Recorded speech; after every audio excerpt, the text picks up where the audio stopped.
함께 나눈 히브리서 11장 1절서부터 3절로 바른 믿음과 결실, 이런 제목으로 은혜를 나누려고 합니다. 제가 날마다 기도할 때에 빠지지 않고 하는 기도가 있어요. 그것은 믿음이 있는 성도, 이웃들은 그 믿음의 뿌리가 잘 내려서 좋은 결실을 맺겨달라고 기도하고, 아직까지 예수를 모르는 분들은 예수를 믿는 믿음으로 돌아오게 해달라고 그렇게 늘 기도를 해요. 그만큼 믿음이 굉장히 중요하다는 거죠. 믿음은 우리의 생명의 핵심이고 하나님의 관계를 원활하게 이어지는 촉매자 역할을 하기 때문에 그래요. 제가 1984년도에 신학대학원에 입학했는데, 그때 저와 함께 공부하던 분 중에 한 분이 아주 엉뚱한 발상을 가졌어요. 그것은 학교를 가는 그 길목에 커다란 느티나무가 있었는데, 이분이 누가복음 17장 6절에 있는 말씀을 떠올렸어요.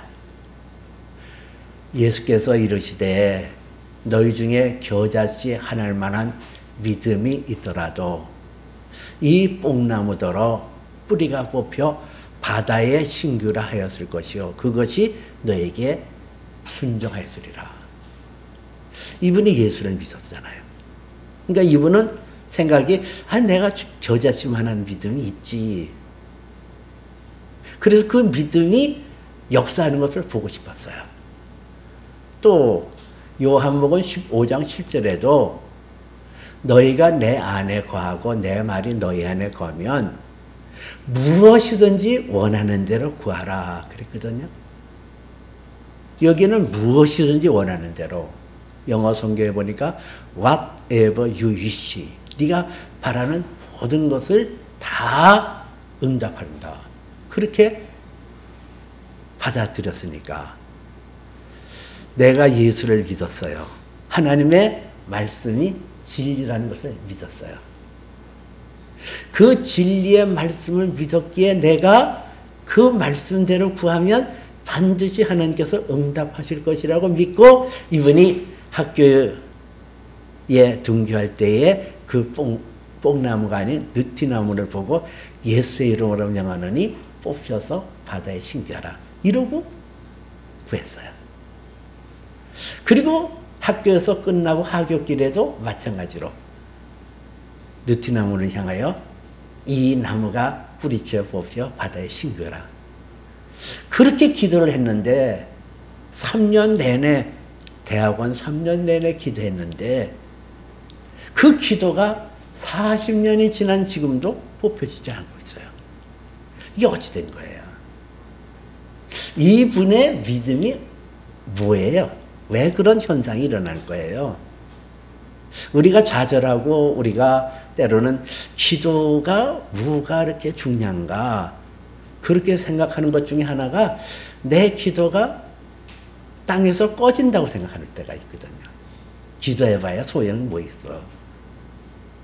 기도해도 뭐 하나님 응답도 안 하시는데 뭐 이런 거. 여기서 우리가 가져야 될 모습은 바른 신앙이 무엇일까?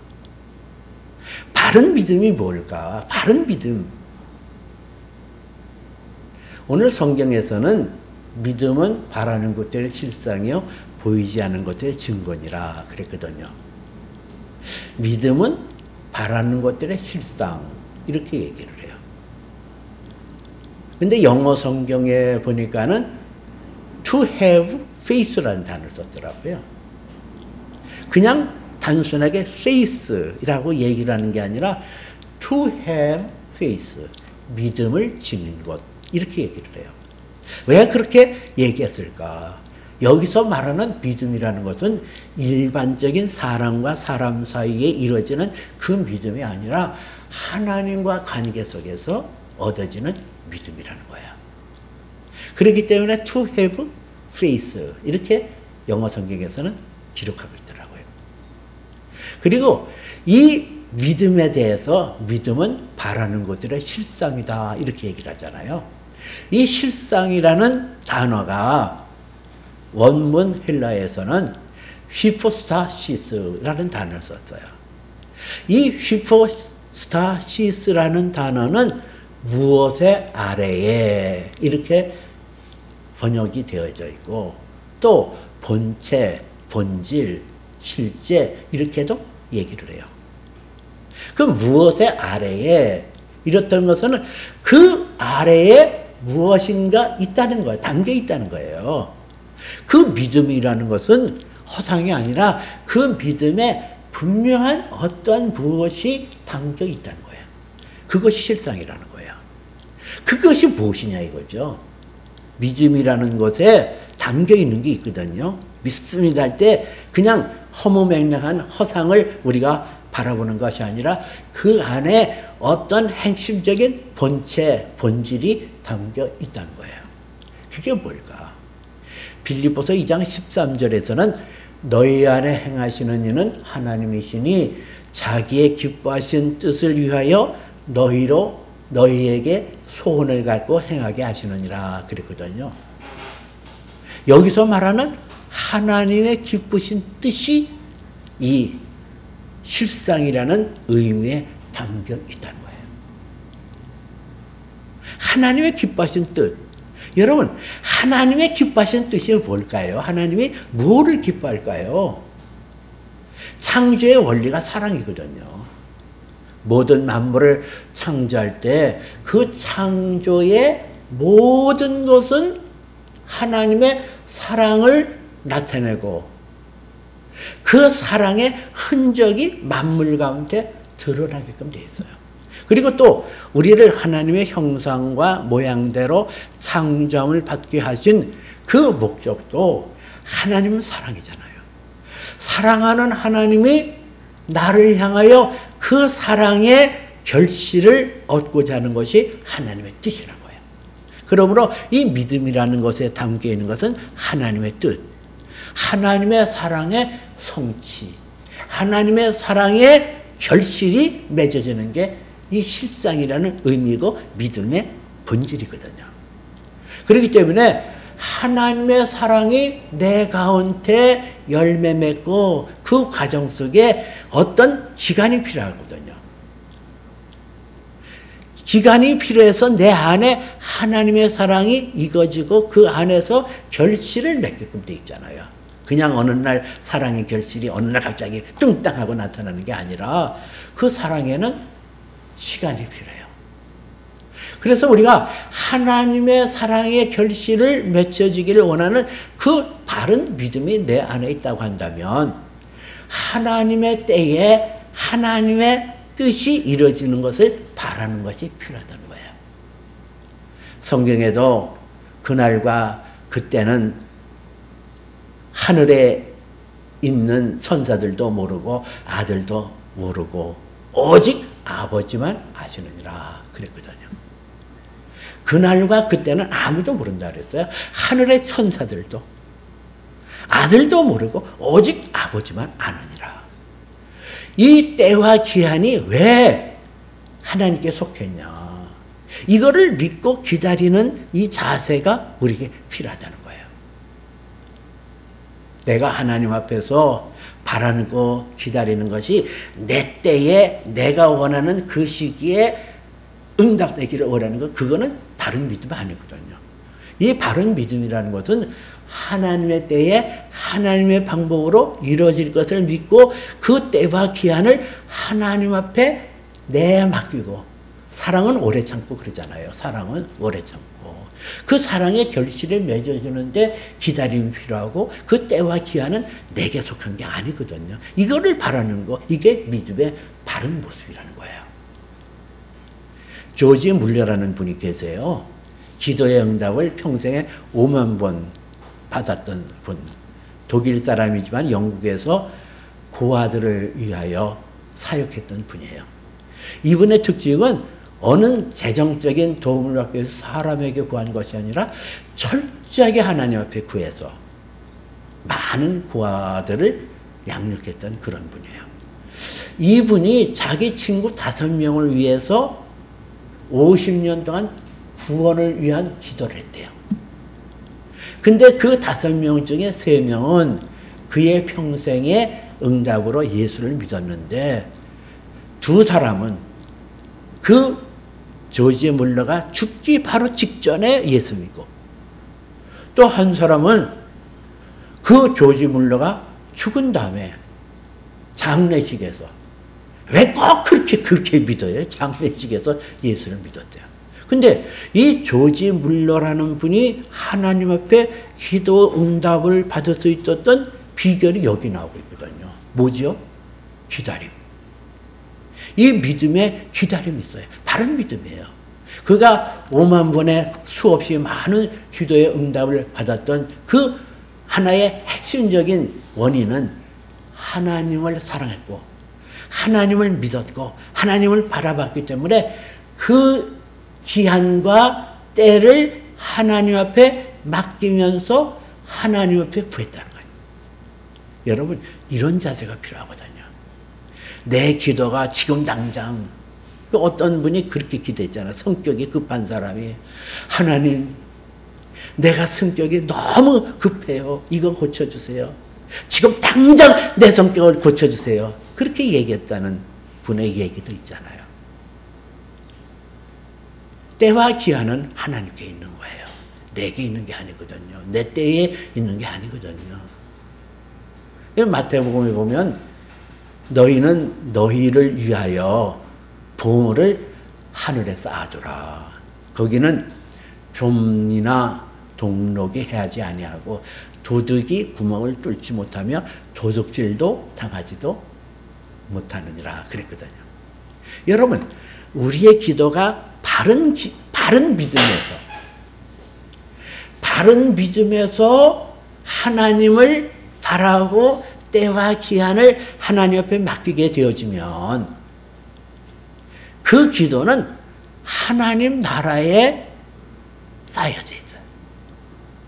좀이나 동록에 해하지 아니하고, 또 도둑이 구멍도 뚫지 못하고 도둑질 당하지 아니하고, 그렇게 하나님의 철동 같은 보안 속에 내 기도가 하나님 나라에 쌓여 있다는 거예요.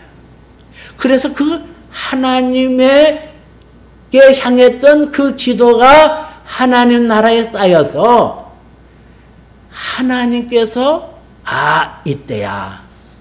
이때에 내 기도가 응답되는 시기는 바로 이때야. 그때에 하나님 응답하신다는 거예요. 이걸 믿어야 되거든요.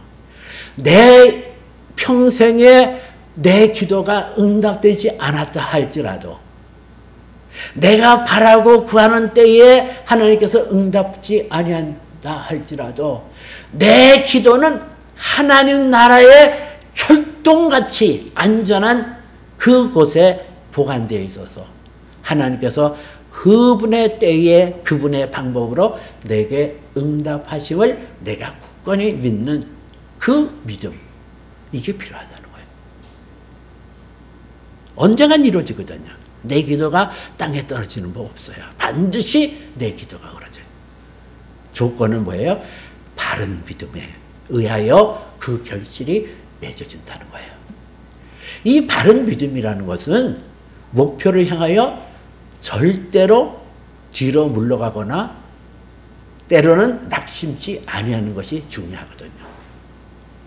오늘 믿음은 바라는 것들의 실상이요 보이지 않는 것들의 증거니, 믿음의 선진들이 이로써 그 증거를 받았느니라. 11장 2절에는 그렇게 기도하고 있잖아요. 이 증거라는 의미는 뭐냐면 하나님으로부터 나오는 칭찬, 하나님께서 의롭다 여기시는 것을 말해요. 내가 지금 보이지 않아요. 내가 기도를 했는데, 내가 구했는데 하나님께서 내게 보여지지 않아요. 그런다 할지라도 하나님께서 결국은 하나님의 선한 뜻을 위하여 그분의 뜻이 하늘에서 이루어진 것처럼 땅에서 이루어진다는 사실을 내게 굳게 믿고 그 목표점을 향하여 흔들리지 아니하는 것이 바른 믿음이에요. 성경 창세기 12장에 보면 하나님께서 아브라함에게 말씀하시는 장면이 나오잖아요. 너는 내 고향과 친척과 아버지의 집을 떠나서 내가 너에게 보여줄 땅으로 가라 이러잖아요. 여기서 보여줄 땅이라고 얘기하는데 보여줄 이것은 영어 성경에서는 I will show you 내게 보여줄 그 땅으로 가라는 거예요. 근데 여기서 보여줄이라는 것은 지금은 안 보여요.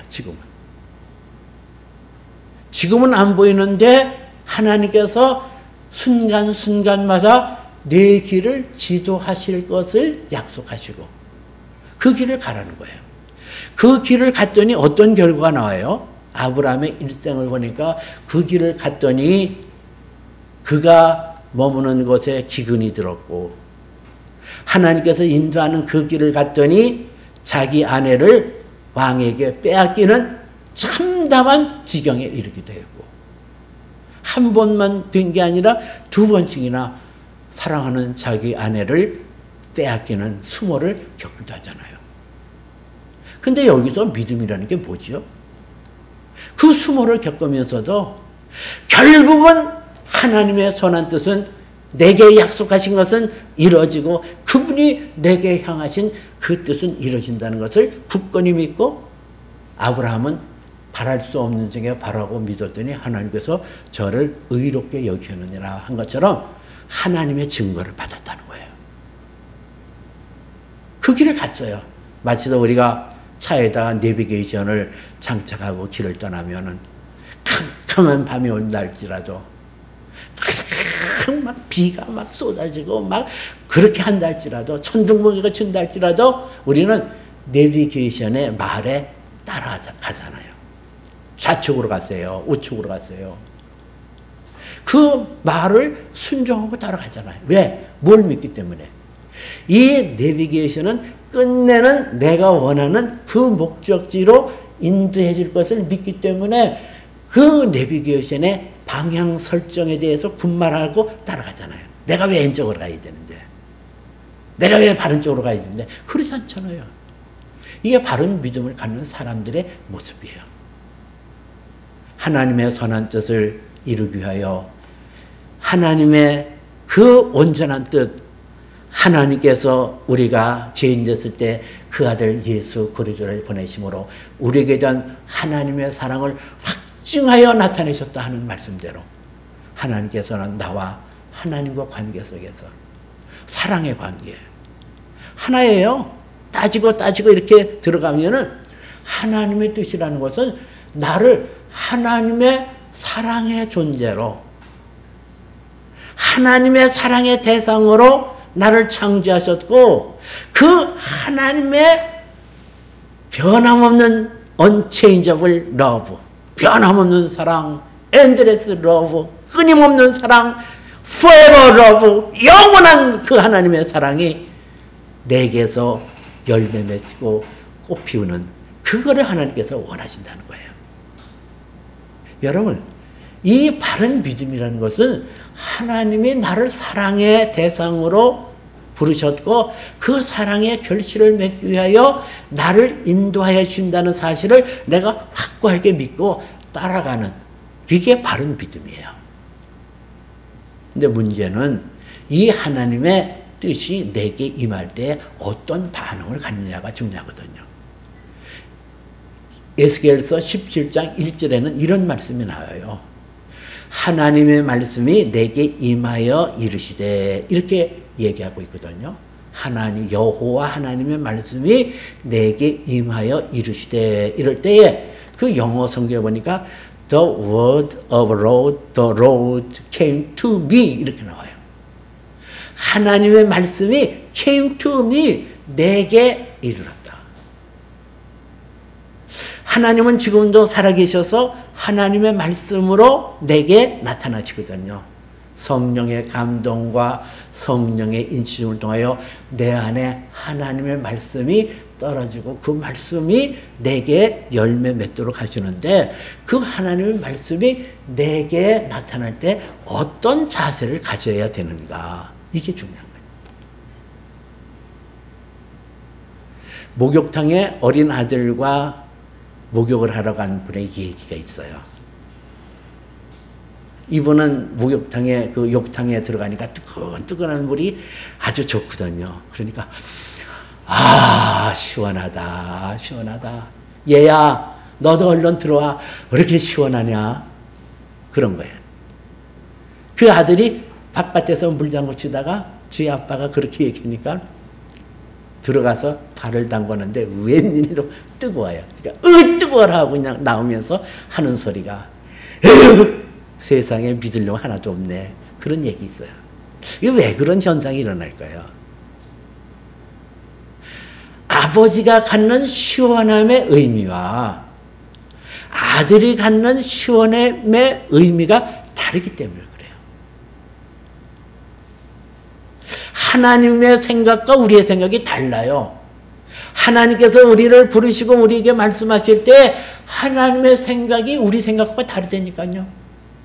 그래서 이사야서에는 하늘이 땅보다 높음 같이 너의 길보다 내 길이 높으며 너의 생각보다 내 생각이 높다고 그랬거든요. 이거를 어떻게 좁히느냐 이게 중요하거든요.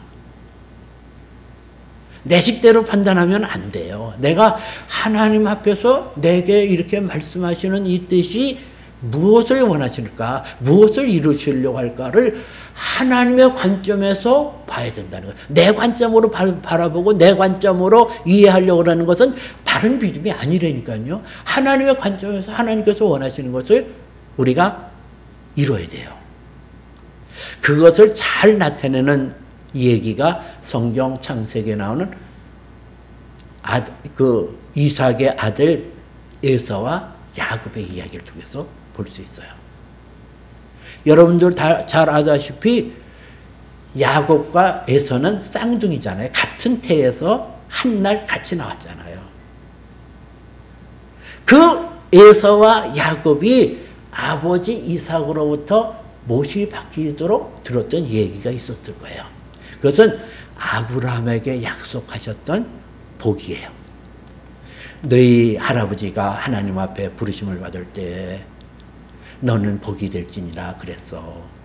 그러니 너희는 그 하나님의 부르심을 응했던 아브라함의 피를 쫓아 너희가 복을 받을 거야. 이렇게 얘기를 해줘요. 근데 그 복이라는 단어가 히브리어 원어에서는 바라크라는 단어를 썼거든요. 이 바라크라는 단어는 하늘에서부터 내려오는, 흐르는 것을 바라크라 그래요. 하늘에서 내려와요. 하늘에서. 근데 이 하나님의 복이 내게 응하여 결실 맺는 것에 대한 이해를 에서와 야곱은 판이하게 다르게 해석했다는 거예요. 에서는 그 복을 사모했어요. 근데 그가 바라는 복의 개념은 그 할아버지 아브라함에게 약속하셨던 그 복이 흘러서 내가 이 땅에서 번성하고 이 땅에서 잘되고 이 땅에서 재밌게 살고 행복하게 사는 것을 복이라고 여겼어요. 이와 반면에 야곱은 그가 형 에서에게 팥죽 한 그릇으로 장자권을 따는 이후에 에서가 그를 미워할 때에 하란 땅으로 삼촌 라반의 집으로 피신해 가잖아요. 그 피신해 가는 그 도중에 베델이라는 곳에서 유숙하게 되어졌는데 그때에 하나님이 그에게 꿈속에 나타났는데 하늘 꼭대기까지 펼쳐져 있는 사닥다리에서 천사가 오르락 내리락 하는 것을 보면서 위로부터 하나님의 약속이 주어졌어요. 그때의 그 베델에서 체험, 베델에서 하나님의 음성을 들었던 야곱이 그 마음속에 확실하게 가졌던 복의 개념을 가졌어요. 그것은 복이라는 것은 하늘로부터 온다. 내 뜻을 이루어지는 것이 복이 아니라 하나님이 약속하시고 하나님께서 이루고자 하는 뜻이 하늘에서 이루어진 것처럼 이 땅에 이루어지는 것이 복이다라고 믿었어요. 이 복이라는 것이 내 뜻이 성취되는 것이 복이 아니라 하늘에 계신 아버지의 뜻이 하늘에서 이루어진 것처럼 이 땅에 이루어지는 것을 믿는 것, 이게 바른 믿음이에요. 내게 나타나는 모든 것은 하나님의 뜻을 이루기 위한 과정이다. 내가 낮은 자리에 있든 높은 자리에 있든 가진 자든 없는 자든 유식한 자든 무식한 자든 어떤 상황이든 상관없어요. 내가 어떤 여건 속에 놓여 있다 할지라도 하나님의 뜻, 그 뜻은 하나님의 사랑이 내 가운데 결실 맺는 걸 말해요. 아, 하나님은 사랑이로구나. 끝내는 내가 하나님 앞에 고백합니다. 하나님은 사랑이라. 하나님은 나를 사랑하셨습니다. 어떤 환경과 어떤 여건과 어떠한 위치 속에서도 하나님은 여전히 사랑하시고 그 뜻을 펼치시기 위하여 이 기나긴 시간을 보내게 하셨네요. 이걸 고백하도록 하는 것이 하나님의 뜻이라니까요. 이것을 받아들이는 것, 이게 바른 믿음이에요. 이 바른 믿음을 간직할 때 우리는 하나님의 사랑에 결실을 맺어요. 예수님께서 십자가에 못 박힐 때 지성소와 성소에 있던 휘장이 찢어지며 성소와 지성소가 구분이 없어진 것처럼 우리는 땅에 속한 자인데 하늘에 속한 자로 변화를 받아 내 안에 하나님의 성령이 나타나고 그 성령을 통하여 끊임없이 내게 말씀하시는 하나님의 사랑을 노래하게 하고 그 사랑 속에 거하게 하는 하나님의 거룩한 뜻. 내 안에 하나님의 사랑이 나타나요. 내 안에 사랑이 있어요. 하나님의 사랑이 내 가운데 흘러들이고 내가 하나님을 사랑하면서 때와 기한을 내가 주장하는 것이 아니라 하나님 앞에 맡기고 하나님께서 선한 목적은 반드시 이루어질 것을 믿고 나가는 그 바른 믿음, 그 믿음을 통하여 끝내는 하나님의 사랑받는 존재로 우리가 세움받아 하늘과 땅의 모든 것을 갖고 계시는 그 하나님의 영광이 나를 뒤엎을 것이요 하늘과 땅의 모든 것을 가지시는 하나님의 해피니스, Your Master's Happiness, 주님의 즐거움에 참여하는 자가 되어가고 하늘의 영광 가운데 존재하는 그런 사람으로 바뀌게 되어질 거예요. 서두에서 말씀드린 그 엉뚱한 생각을 했던 분의 이야기도 그래요. 그분이 하나님의 사랑을 내 안에 가슴에 품고 기댔다고 한다면 실망할 거 없어요. 40년이 지나서 그 뒷나무가 그대로 있다 할지라도 실망할 이유도 없고 내 기도가 땅에 떨어졌다고 그렇게 할 수 없어요. 왜? 하나님의 사랑이 내 가운데 있기 때문에. 그때 하나님께서는 내게 하나님의 사랑을 깨우치게 하여 그때 그 마음을 지었느라고 믿어지면 불평할 것도 없고 의심할 것도 없고 하나님은 나를 사랑하기 때문에 하나님의 때에 반드시 그분은 나의 기도에 좋은 것으로 응답한다. 내 기도는 하나도 땅에 떨어지지 않아요. 왜? 사랑의 하나님이기 때문에. 사랑의 하나님이기 때문에 사랑의 대상이 내게 그분을 의식하고 그분을 믿고 나올 때 그 말을 하나도 땅에 떨어지지 않는다니까요. 오늘 11장 3절에서는 이렇게 말씀하잖아요. 모든 만물이 하나님의 말씀으로 지어진 줄 우리가 아나니 보이는 것은 나타난 것으로 되어진 것이 아니라 그랬어요. 뭘 말할까요? 우리가 보여지는 이 세계는 보여지는 현상으로 되어지는 것이 아니라 영원부터 사랑의 원리로 만물을 창조하시고 사랑의 원리로 만물을 다스려 가시는 그 하나님에 의하여 모든 것이 질서 있게 이루어진다는 거예요. 그래서 고린도전서 13장 44절에서는 하나님은 무질서의 하나님이 아니요 오직 화평의 하나님이라 그랬거든요. 무질서의 하나님이 아니에요. 질서의 하나님이에요. 질서의 하나님은 내 마음속에 가장 중요한 것은 하나님의 사랑이라는 사실을 내가 믿음으로 받아들이는 거. 이거를 실상으로 받아들이는 거. 하나님은 어떤 상황 속에서도 그 사랑은 변함이 없는 그 사랑이라는 사실을 내가 믿을 때 나는 믿음은 바라는 것의 실상, 보이지 않은 것들의 증거니라는 그 말씀이 내게 응해짐으로써 우리의 믿음의 선진들의 길을 갈 수가 있어요. 내게 주어지는 믿음, 그 가운데 사랑을 품으세요. 내게 임하는 믿음 속에 하나님을 향하여 내 모든 것을 걸고 그 하나님을 향하여 나 자신을 맡기고 나가보세요. 그 하나님의 사랑의 결실이 내게 맺어져서 위대한 하나님의 자녀로 우뚝 세움을 받게 되어줄 것입니다. 기도합니다.